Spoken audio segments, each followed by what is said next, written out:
할렐루야. 오늘은 예수 그리스도께서 죄와 죽음의 권세를 이기시고 부활하신 부활 주일입니다. 오늘 예수님의 부활이 우리의 부활임을 믿고 날마다 부활의 소망 가운데 살아가는 저와 여러분 되기를 먼저 주님의 이름으로 간절히 소망합니다. 아멘. 사람들 가운데 새로운 환경을 두려워하지 않는 사람들이 있습니다. 모험을 즐기는 사람들은 자꾸만 새로운 환경을 찾아서 미지의 세계를 향해 나아가지요. 또 여행을 즐기는 사람들, 새로운 곳에 가서 새로운 사람들을 만나고 새로운 환경을 접하기를 좋아합니다. 하지만 모두가 이런 게 아닙니다. 대부분의 많은 사람들은 새로운 환경을 접하는 것에 좀 두려워하는 것들을 보게 되지요. 그래서 환경이 변하게 되면 되게 민감하게 반응을 하고요. 내가 살아가는 환경이 변화되는 것을 싫어합니다. 그래서 이사를 가는 것도 가급적이면 내가 좀 익숙한 환경으로 이사를 가려고 하지요. 전혀 엉뚱한 새로운 곳에 간다? 쉽지 않은 것 같습니다. 두려워하고 내가 이곳에서 잘 적응할 수 있을까? 이런 생각들을 하게 되지요. 교회 신앙생활을 하면서도 가끔씩 이런 현상들을 우리가 볼 때가 있습니다. 새로운 성도들이 오는 것 참 교회가 좋지요. 그런데 그 새로운 분들이 오시면 새로운 성도들이 교회에 왔을 때에 그분들이 교회에 적응하고 나아가는 게 쉽지가 않지 않습니까?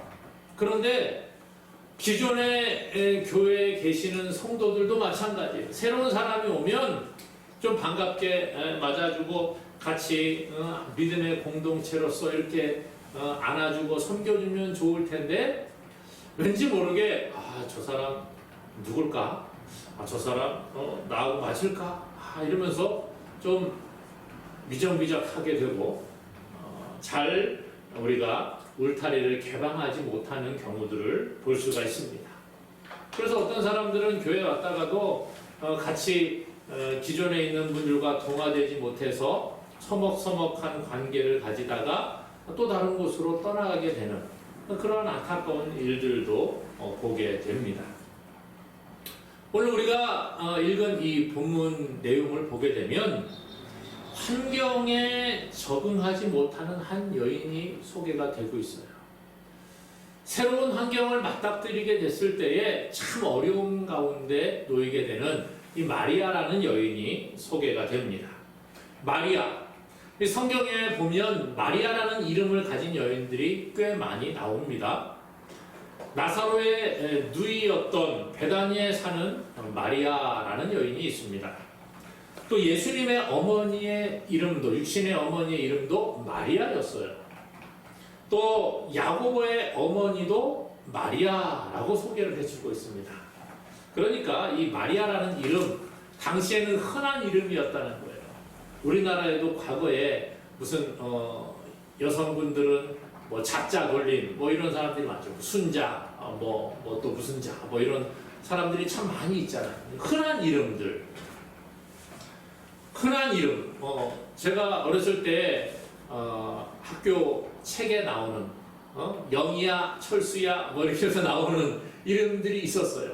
그 당시에 영희, 철수 이런 사람들 되게 흔한 이름이었다는 거예요. 그거와 같이 이 마리아라는 이름도 그 당시에 아주 흔한 이름이었음을 우리가 성경을 통해 보게 됩니다. 그런데 오늘 본문에 소개가 되고 있는 예수님의 그 무덤을 찾아가는 여인도 마리아라는 이름으로 소개가 되고 있습니다. 이 마리아, 어떤 마리아일까? 오늘 본문의 18절에는 보면 이렇게 이야기해요. 막달라 마리아가 가서, 그러니까 막달라 마리아라고 소개를 해요. 어떤 마리아인가를 조금 더 구체적으로 가르쳐 주고 있지요. 이 막달라 마리아, 누가복음 8장에 보면 이 막달라 마리아는 원래 7 귀신이 들렸던 여인으로 소개가 됩니다.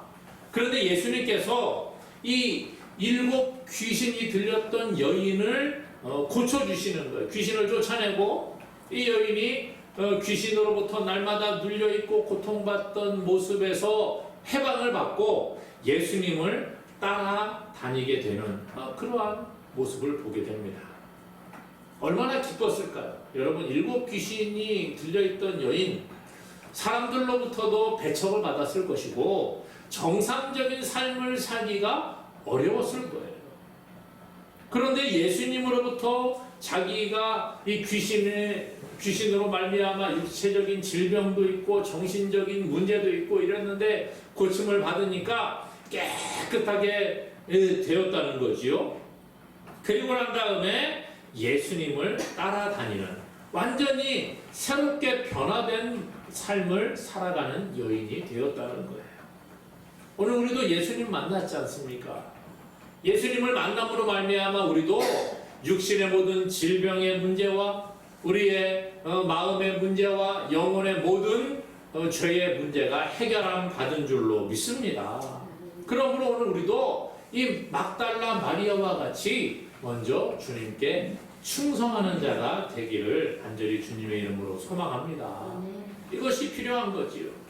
그런데 이 막달라 마리아, 이 여인이 예수님이 십자가에서 죽으시고 무덤의 장사가 되니까 이제 예수님의 무덤을 찾아가게 됩니다. 자기의 병의 고침을 받았는데 이 변화된 삶을 살아가던 이 막달라 마리아에게 아주 충격적인 사건이 나타나게 되는 거예요. 그게 뭐예요? 예수님이 십자가에서 죽으시게 되는 그러한 사건이죠. 예수님을 따라다니면서 예수님의 말씀을 듣고 많은 병든 자들이 고침받는 것을 보고 하나님의 나라가 확장되는 것을 보면서 기뻐하고 즐거워했을 이 마리아, 아마 예수님이 평생 자신들과 함께 계실 것으로 생각했을지 모르겠습니다. 그런데 예수님이 어느 날 갑자기 붙잡혀가서 재판을 받고 십자가에 죽으시게 되었다는 거예요. 내가 믿고 따르던 어떤 대상이 갑자기 이런 일을 겪었다. 얼마나 큰 충격일까요? 더 이상 예수님이 세상에 계시지 않는다는 그런 생각을 하면 슬픔과 두려움, 충격과 절망이 이 여인에게 찾아왔을 겁니다. 세상 사람들이 그렇지 않습니까? 나와 함께하던 사람이 죽었다, 죽음을 맞이했다. 그러면 큰 충격을 받지요. 사람들이 나이가 많이 들면 여러 가지 질병으로 말미암아 세상을 떠나기도 합니다. 또 나이가 많지 않아도 질병이 와서 일찍 세상을 떠나는 사람들이 있고 또 사고로 여러 가지 일들로 인해서 우리 곁을 떠나는 사람들이 있는 것을 봅니다. 그런데 정말 마음의 준비가 되어 있지 않은 상황 가운데에서 우리의 가까운 누군가가 세상을 떠난다고 하면 큰 충격을 받을 거예요. 매스컴을 통해 그 가족을 잃어버린 사람들의 모습을 보면 정말 큰 충격을 받고 눈물을 흘리는 그러한 모습들을 봅니다. 막 통곡을 하는 사람도 있고 너무나 큰 충격에 말문이 막혀서 아무 말도 울지도 못하고 멍하게 정신이 나간 것처럼 이렇게 앉아있는 그런 사람들도 보게 되는 것이죠. 사랑하는 누군가, 내가 믿고 따르는 누군가를 잃어버렸을 때의 사람의 반응이 그렇다는 거예요. 오늘 막달라 마리아, 자기의 그 병을 고쳐주시고 자기가 믿고 따랐던 그 예수님이 십자가에서 죽으셨다. 얼마나 큰 충격과 슬픔이 그에게 찾아왔을까요? 견디기 힘든 그러한 상황이었다는 겁니다. 그리고 나서 예수님이 장사 지내고 난 다음에 이제 정신을 좀 차리고 보니까 안 되겠구나. 내가 예수님의 시신이라도 혹시 한번 좀 볼 수 있을까 싶어서 예수님의 무덤을 찾아가게 됩니다. 그런데 문제가 발생을 했어요. 안 그래도 예수님 돌아가셔가지고 정말 힘들고 괴로운데 가봤더니 예수님의 무덤에 그 무덤을 막아놨던 돌이 옮겨져 있고 무덤이 비어 있었다는 거예요. 예수님의 시신이 보이지 않는 겁니다. 텅 비어 있는 무덤을 발견하고 충격과 슬픔에 빠져 있는 그러한 마리아의 모습을 봅니다. 11절에 보니까요. 마리아는 무덤 밖에 서서 울고 있더니, 그 앞에 예수님의 그 무덤을 봤는데 무덤이 비어 있다는 거예요. 그리고 나서 제자들은 가버리고 마리아는 혼자 무덤 밖에 서서 울고 있는 이 모습을 보게 됩니다. 예수님을 잃어버린 그 빈자리도 큰데 이 예수님의 시신마저도 없어져 버린 이런 황당한 상황 가운데에 놓이게 되었다는 거예요. 오늘 우리가 신앙생활을 하다가 보면 이런 어려움을 겪을 때도 있습니다. 절망을 맞이할 때가 있다는 거예요. 처음 예수님 믿고 난 다음에 얼마나 그 첫사랑이 기쁘고 감격스럽습니까? 예수님 만난 그 기쁨 여러분 혹시 기억하십니까? 내가 예수님 만났을 때에 예배드리는 이 자리에 나오는 것만으로도 기쁨이 되는 거예요. 처음 은혜를 체험하고 나면 얼굴에 막 기쁨이 넘치고 세상 사람들을 보아도 다 사랑스러워 보이고 막 그렇지 않습니까? 예? 막 웃음이 넘쳐나고 기쁘고 감사가 넘치고 교회 나와서 어떻게 좀 봉사할 수 없을까? 내가 할 수 있는 게 뭐가 있을까? 그렇게 합니다. 이게 은혜 받은 하나님을 만난 사람들의 모습이라는 거예요. 그런데 날마다 우리가 이런 삶을 살아가면 너무나도 좋겠는데 그렇지 못하잖아요. 어느 날 갑자기 우리의 신앙의 슬럼프가 찾아옵니다. 우리의 신앙이 점점 떨어지고 그리고 나면 한 번, 두 번 오늘 교회 가기 싫은데 몸도 찌뿌둥하고 좀 쉬어볼까 이런 생각이 찾아옵니다. 자기가 생각하는 것만큼 사람들이 나를 사랑하는 것 같지 않고 처음에는 은혜 받고 나서는 교회 가서 우리 성도들 얼굴만 봐도 기쁘고 좋았는데 은혜가 좀 떨어지니까 교회 가니까 사람들 나를 향해 쳐다보는 눈빛이 좀 이상해 보인단 말이지요. 그리고 말 한마디 한마디 하는데 왠지 자꾸 나한테 상처로 다가오는 거예요. 자기 오늘은 헤어스타일이 좀 이상해? 그러면 아니 저 사람이 나를 이상하게 보네 이런 생각이 또 들기도 하는 거지. 갑자기 주일날 되면 누가 찾아온다 그러고 집안에 일이 생기고 그렇게 하루 이틀 지나다가 보면 우리가 예수님이 안 계신 것 같기도 하고 하나님이 이제는 나를 별로 사랑하지 않는 것 같은 그런 느낌을 받을 때가 있다는 거예요. 낙심이 찾아오고 신앙의 위기가 찾아올 때가 있습니다. 처음에는 옛날에는 내가 기도하면 하나님이 막 기도를 잘 들어주시고 응답받는 것 같았는데 요즘은 이상하게 기도를 해도 하나님이 안 들어주시고 교회에 나와서 예배를 드려도 기쁨이 없고 내가 좀 신앙을 회복하려고 몸부림을 쳐봐도 인간적인 노력으로 아무리 해봐도 주님이 나와 함께하지 않는 것 같은 그런 생각이 들 때가 있더라고요.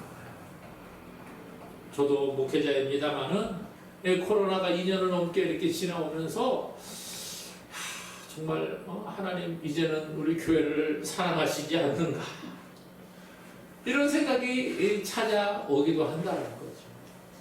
전도는 잘 안 되는 것 같고 사람들은 교회를 피하고 마스크 쓰고 전도하러 다가봐도 사람들이 슬금슬금 피해 다닙니다. 벌써부터 과거에도 그랬지만 지금은 더해요. 전도지라도 하나 들고 있으면 가까이 오지도 않습니다. 그럴 때 우리에게 낙심이 찾아오잖아요. 하나님이 우리 교회를 사랑하지 않으시는가? 주님은 나를 버리셨나? 내가 이렇게 기도해도 하나님 응답이 없는 거 보니까 하나님이 우리를 사랑하지 않나? 이런 생각이 우리 가운데 찾아옵니다. 기쁨과 평안은 없어져 버리고 낙심이 찾아올 때가 있다는 거예요. 우리가 교회를 다니고 신앙생활을 하면서 내 생각대로, 내 방식대로 예수님을 찾기 때문에 그렇다는 거예요. 내 생각에 합당한 예수님을 생각하고 내 이성으로 이해가 되는 예수님을 찾다가 보면 우리가 이런 상황에 맞닥뜨릴 때가 있어요. 죽어서 무덤에 썩어가는 인간적인 예수를 생각하며 살아가는 사람들이 있다는 겁니다. 예수님은 살아계신 분이고 기적의 하나님이라는 것을 우리가 수없이 들어서 알고 있습니다. 그런데 문제는 그 살아계신 예수님이 내 인생에는 안 계신 것 같이 느껴진다는 거예요. 그래서 오늘 막달라 마리아처럼 무덤 속에 장사된 그 예수님, 죽어버린 그 예수님을 찾아 헤매고 있지 않습니까? 나는 너를 살리는 부활의 예수라 말씀하신 것을 들어서 알고 있는데 실제로 우리의 삶에는 부활하신 예수님이 안 계시다는 거예요. 그냥 무덤에 죽어서 장사 지낸 그 예수님을 우리가 찾으면서 아이고 예수님 안 계시네. 아이고 예수님 지금 무덤에 누워서 그냥 가만히 계셔야 되는데 그 예수님도 안 계시네. 그렇게 생각하고 있지 않느냐 하는 것입니다. 오늘 예수님은 부활하신 예수님이신데 무덤 속에 계신 예수님을 우리가 찾아서는 안 된다는 거예요. 우리의 삶에 부활을 맛보게 해주시겠다고 약속하신 그 주님을 믿지 못하고 잊어버리고 그저 내 생각대로 죽음 가운데 무덤 속에 계신 그 예수님을 찾으면 그 신앙은 잘못되었다는 거예요. 아니 우리가 교회 다니고 신앙생활을 하면서도 예수님이 다른 사람 우리 저 옆에 있는 권사님 기도는 잘 들어주시는데 이상하게 내 기도는 안 들어주시는 것 같아요. 아니 주님이 이상하게 저 옆에 있는 교회는 잘 부흥되게 해주시는데 왜 우리 교회는 자꾸 하나님이 안 도와주실까? 뭐 이런 우리 생각하고 계시지 않습니까? 이 생각이 잘못되었다는 거예요. 사랑하는 여러분, 죽어서 무덤에 장사 지낸 힘이 없는 능력이 없는 예수를 찾는 어리석은 자가 되지 않기를 바랍니다.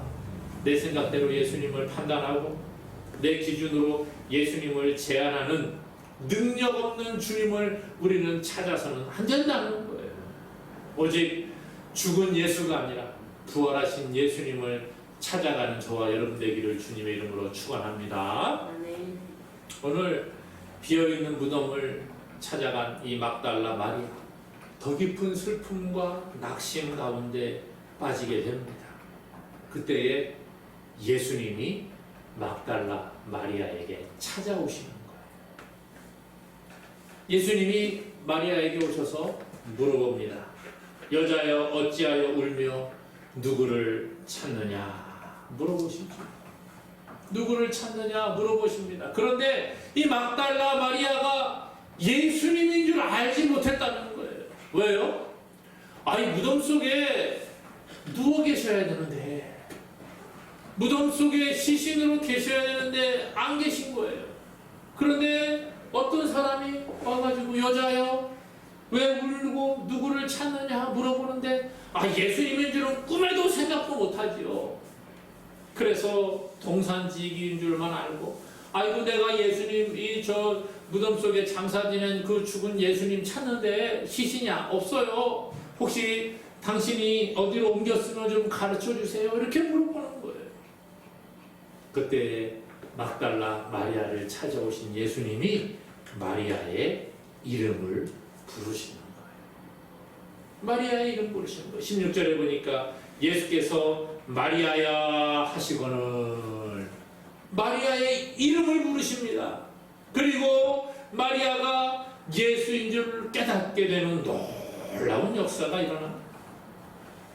깊은 슬픔과 절망에 빠졌던 마리아, 자기의 힘으로 예수를 찾았을 때에는 찾을 수 없었고 더 깊은 슬픔 가운데 빠졌습니다.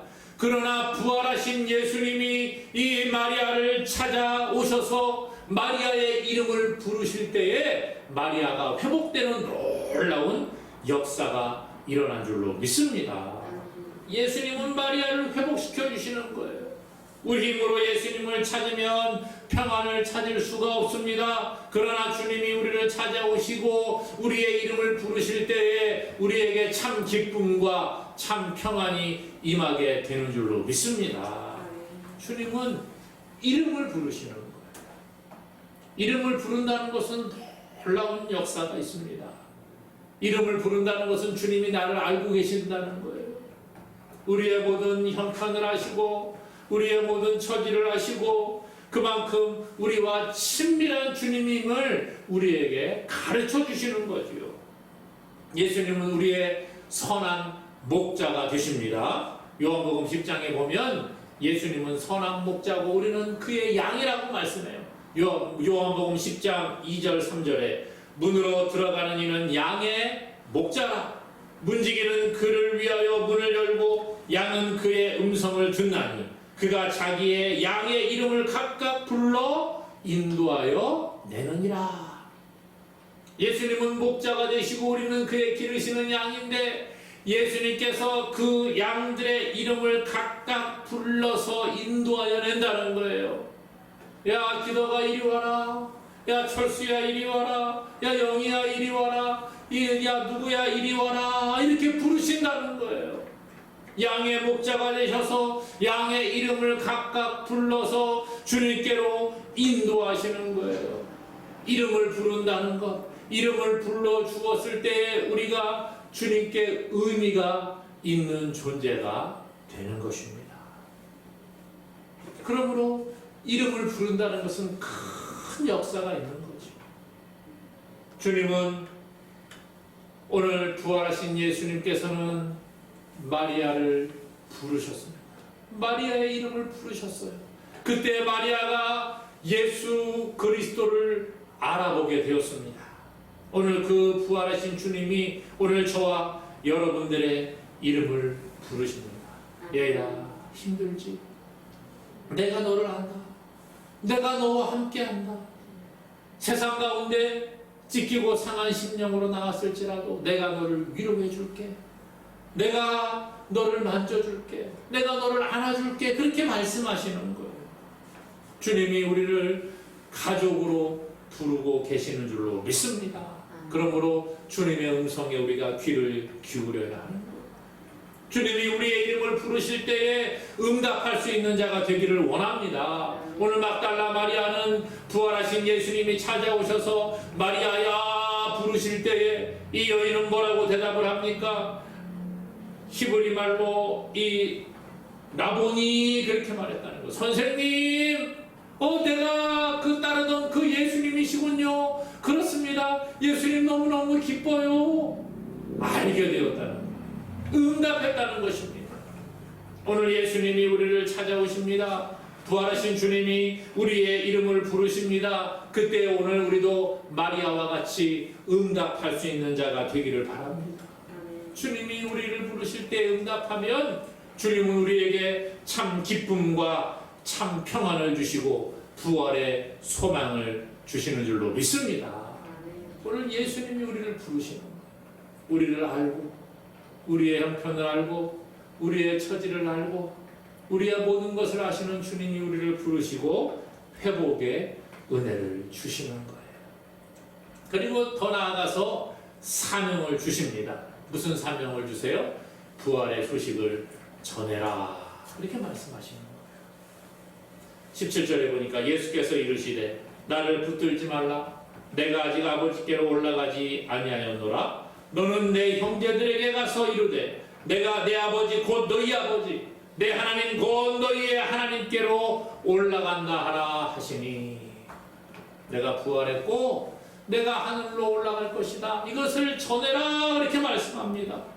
마리아가 어떻게 해요? 18절에 보니까 막달라 마리아가 가서 제자들에게 내가 주를 보았다 하고 또 주께서 자기에게 이렇게 말씀하셨다 이르니라 그랬어요. 부활의 소식을 전하라 말씀하신 주님의 명령을 따라 막달라 마리아가 한 일이 뭐예요? 가서 사람들에게 그 소식을 전하기 시작을 합니다. 부활하신 주님은 우리를 찾아오셔서 우리에게 회복의 은혜를 주시고 우리에게 사명을 주시는 거예요. 그 사명은 뭐예요? 부활의 소식을 세상에 전하라 말씀하시는 겁니다. 아이 목사님 전 전도할 줄 몰라요. 그렇게 말할 수 있지. 그래요. 주님은 우리에게 복음을 전하라고 하시는데 부활의 소식을 전하라고 하는데 전도가 참 어렵습니다. 물론 전도가 쉽지 않아요. 그러나 너무 거창하게 생각하지 않았으면 좋겠어요. 그렇게 어렵게 생각하지 않았으면 좋겠어요. 그냥 내가 만난 그 예수님 소개만 하면 되는 거예요. 야, 예수님 부활하셨어. 어? 한번 예수님 만나봐. 그것도 어렵습니까? 그러면 그냥 우리의 삶을 통해서 보여주는 거예요. 야, 저 사람 좀 이상해졌어 요즘에. 요즘 뭐가 좀 달라진 것 같아. 요즘 옛날에는 맨날 불평했는데 요즘은 불평을 별로 안 해. 뭐 감사하다는 얘기를 해. 저 사람 옛날에는 좀 나한테 아주 싸늘하고 틱틱거렸는데 요즘은 좀 따뜻해졌어. 여러분 이게 바로 전도하는 거예요. 예수님 만난 사람, 변화된 우리의 모습을 보여주는 거예요. 그러면 사람들이 우리를 보고 야, 저 사람 어떻게 달라졌을까? 야, 저 사람 왜 저렇게 바뀌었지? 그리고 물어보겠죠. 그럼 어떻게 해요? 내가 사실은 교회를 다니고 내가 예수님을 믿는데 내가 너무너무 기뻐. 내가 요즘에 기쁨이 많이 생겼어. 불평이 없어졌어. 감사가 생겼어. 이것이 바로 복음을 전하는 것이에요.